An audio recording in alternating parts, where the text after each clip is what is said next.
হাজবেন্ডের ছোট্ট একটা শখ পূরণ করতে পারলাম আলহামদুলিল্লাহ। ও তো আজকে প্রচুর খুশি। ওর না এরকম একটা ম্যাকবুকের শখ অনেক দিনের ছিল। ওর পিসি ল্যাপটপ সবকিছুই আছে, বাট ম্যাকবুকের ওপর ওর দুর্বলতা অন্যরকম। কিন্তু এই জিনিসটা অনেক দামি হওয়ায় ও কিনেনি। আর এদিকে আমি অনেক কষ্টে জমানো টাকা দিয়ে ফাইনালি এটা কিনেই ফেললাম ওর জন্য। বেশ কয়েকদিন আগে এটা আমি অর্ডার করছি, কুরিয়ারের মাধ্যমে আসতে। ঢাকা থেকে অর্ডার করছিলাম। আজকে হচ্ছে 22 তারিখ। প্রত্যেকটা মাসের 22 তারিখই আমার জন্য অনেক বেশি স্পেশাল, কারণ এই 22 তারিখে আমাদের বিয়ে হয়েছিল। আজকে আমাদের বিয়ের 9 মাস পূরণ হলো আলহামদুলিল্লাহ। আজকের এই স্পেশাল দিনেই এই জিনিসটা আমি ওকে দিব, সেজন্য এই কয়েকদিন দেখাইনি। যেদিন আমি এটা বাসায় আনছি সেই দিনই আমি অলরেডি সবকিছু আনবক্স করে দেখছি ঠিকঠাক আছে কিনা। অ্যাপেল আইডিও লগ ইন করে ফেলছি ম্যাকবুকে। যেহেতু আমি অনলাইন থেকে অর্ডার করছি, সব ঠিকঠাক আছে কিনা দেখা প্রয়োজন ছিল। আমার পক্ষে তো আর একা ঢাকা গিয়ে এই জিনিসটা আনা সম্ভব না। আর আমি যেহেতু ওকে সারপ্রাইজ দিতে চাইছি, তাই আমি নিজে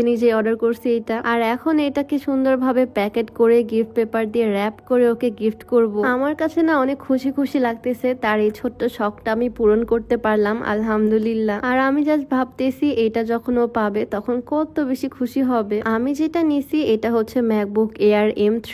অনেক কষ্টে টাকা জমিয়ে এটা নেওয়া হয়েছে, প্রায় 1,20,000-এর মতো পড়ে গেছে এটা। যাই হোক, টাকা কোনো ফ্যাক্ট না, প্রিয় মানুষটা খুশি হবে এইটাই অনেক। টাকা তো যাবে আসবে, বাট জীবনের ছোট্ট ছোট্ট শখগুলো যদি পূরণ করতে না পারি তাহলে টাকা জমিয়ে কি বা হবে। আমি এই জিনিসটা আগে আনবক্স করে ফেলছি, তারপরও সুন্দর করে টেপগুলো লাগিয়ে দিলাম। আর আমি গিফট পেপার নিয়ে আসছি, এই পেপার দিয়ে সুন্দর করে র্যাপ করে ওকে গিফটটা করব। আমি না এটার জন্য অনেক দিন হলো টাকা জমাচ্ছিলাম, আর আমি ভাবছিলাম আমাদের বিয়ের যখন 1 বছর পূর্ণ হবে তখন আমি এই জিনিসটা ওকে গিফট করব। বাট আলহামদুলিল্লাহ 1 বছর পূর্ণ হওয়ার আগে আমি এটা কিনতে পারলাম। আর আজকে আমাদের বিয়ের 9 মাস পূর্ণ হলো। আজকের দিনে এই জিনিসটা ওকে আমি গিফট করব। সময় একদম দেখতে দেখতেই চলে যায়, তাই না? মনে হয় কয়েকদিন আগে আমি বিয়ে করলাম আর এত তাড়াতাড়ি 9 মাস হয়ে গেল। একটা র্যাপিং পেপার দিয়ে র্যাপ করার পরে আমার মনে হলো আরেকটা পেপার দিয়ে আমি মুড়িয়ে নিই, আরো বেশি ইন্টারেস্টিং হবে বিষয়টা, বারবারও খুলবে। ছোটবেলার ফ্রেন্ডদেরকে গিফট করলে ছোট্ট একটা জিনিস একদম কাগজ দিয়ে মুড়িয়ে মুড়িয়ে এত বড় করে দেন গিফট দিতাম। বিষয়গুলো বেশ মজাই লাগে ভাবলে। আজকে আমি ভাবছিলাম অনেকগুলো লেয়ার করব, বাট তেমন সময় ছিল না।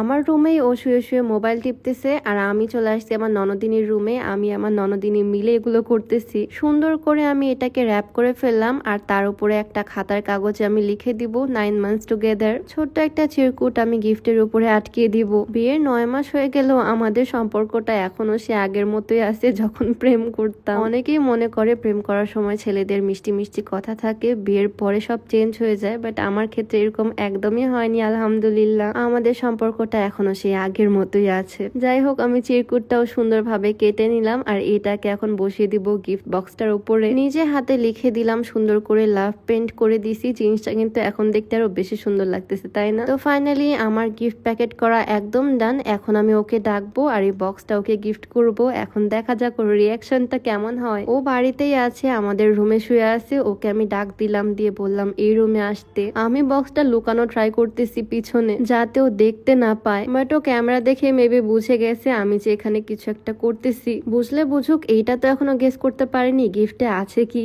আমি ওকে বললাম চোখটা বন্ধ করো, তোমার জন্য একটা গিফট আছে। সত্যি বলতে এরকম এক্সাইটমেন্ট আমার কখনো লাগেনি। আমার জাস্ট মনে হচ্ছে ওর রিয়াকশনটা কেমন হবে, কখন দেখবো ও কতটা পরিমাণে খুশি হবে। চুপচাপ ওর কোলের মধ্যে আমি বক্সটা দিয়ে দিলাম। আর ওর রিয়াকশন কি ছিল জানো? ও ভাবছে এই বক্সের মধ্যে ওকে আমি শার্ট গিফট করছি, কিন্তু আসলে এটার মধ্যে যে ওর শখের জিনিসটা আছে ও একদমই গেস করতে পারেনি। তাই আমি ওকে বললাম খুলেই দেখো ভিতরে কি আছে। আর এই তো একটা পেপার খুলতে ও দেখলো ভিতরে আরেকটা র্যাপিং পেপার। আর ফাইনালি দেখো ওর রিয়াকশন, মনে হচ্ছে দাঁত একদম সবগুলো বের হয়ে যাচ্ছে, এত পরিমাণে খুশি সে। আর ওর এই খুশি দেখে আমার এত পরিমাণে ভালো লাগতেছে যা বলার বাইরে। ওর এত শখের জিনিস, যেটা ও এতদিন ধরে দেখতেছিল, এতদিন ধরে নিতে চাচ্ছিল, সেই জিনিসটা আজকে ওর হাতে। আমি জানি ও ভীষণ খুশি হয়েছে, আর ওর খুশিতেই তো আমার খুশি। ওর এই ছোট্ট শখটা যে আমি পূরণ করতে পারছি, আল্লাহ আমাকে সেই সামর্থ্য দিছে, এইটাই আলহামদুলিল্লাহ। তো লাস্টে জাস্ট এইটুকুই বলবো, তোমরা আমাদের দুইজনের জন্য বেশি বেশি করে দোয়া করে দিও। এই 9টা মাস যেরকম আমরা সুন্দর কাটালাম একসাথে ভালোবেসে, এইভাবে যাতে আমরা সারাটা জীবন কাটাতে পারি।